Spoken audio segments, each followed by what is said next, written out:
he called Yemeni affairs in the Red Sea.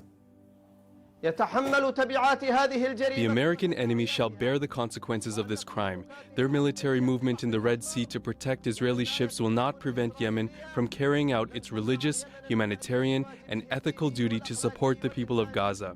We call upon all countries not to follow this dangerous path of the U.S., the consequences of which will touch everyone.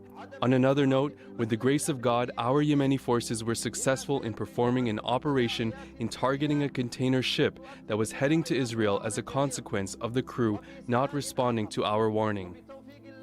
Okay, for more on this, let's cross to Russell Sadar, who joins us from Djibouti. And as we've heard, tension really is rising. Can you just tell us about the latest escalations? Indeed, the tension is rising and rising here, particularly after the U.S. Killed 10 members of Houthis in the Red Sea. This was the first time since the beginning of the escalation in the Red Sea we have seen killings. And right after that, Houthi statement says that the U.S.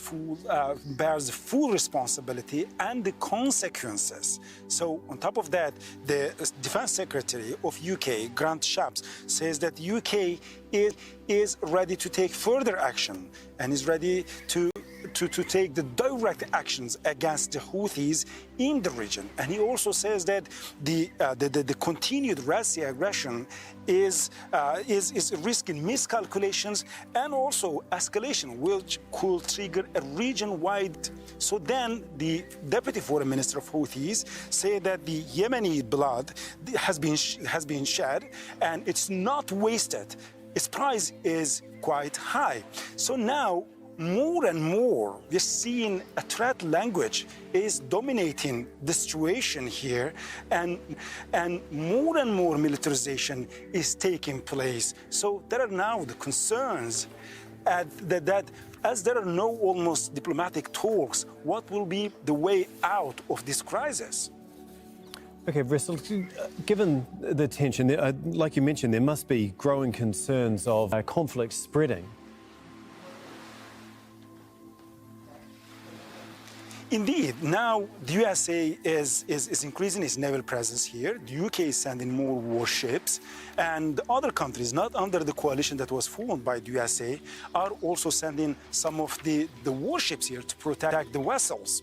So there's a huge militarization here. On the other side, Houthis saying that they are going to retaliate and they're not going to stop attacking the vessels that are linked to Israel until Israel stops killing in Gaza. So it seems to be like a deadlock here.